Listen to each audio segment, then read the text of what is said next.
Vidéo Kinshasa. Vidéo Kinshasa.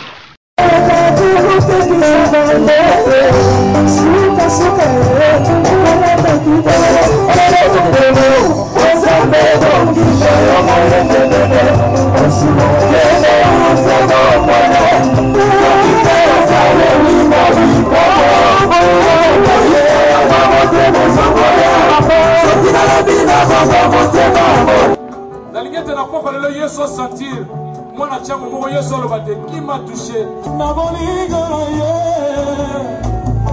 na makasi na ye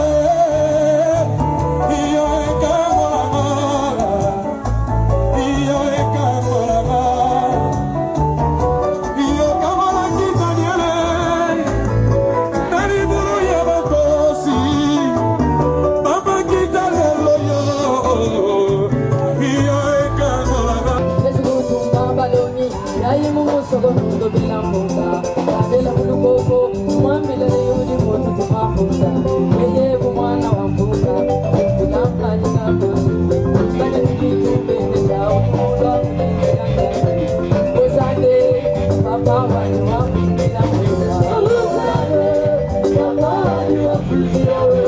nous avons vous dire, lève-toi et marche.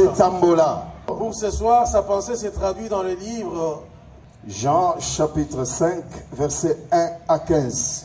Il y a quelqu'un qui est plus que la famille. C'est Jésus-Christ de Nazareth. Est-ce que tu peux donner ta vie à Jésus ce soir? Est-ce que tu peux dire là où tu es, Seigneur Jésus, Seigneur Jésus, je te donne ma vie. Fais de ma vie ce que tu veux. J'ai pris la décision ce soir d'abandonner les mauvaises voies. La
puissance dans le nom de Jésus. La puissance dans le nom de Jésus. On dit Jésus Christ. On dit Jésus Christ. La puissance de Dieu va te toucher. Puissance de Dieu va te toucher.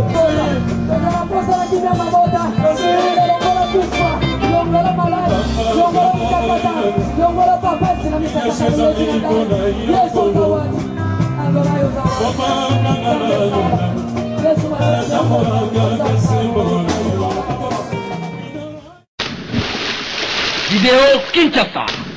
Vidéo Kinshasa.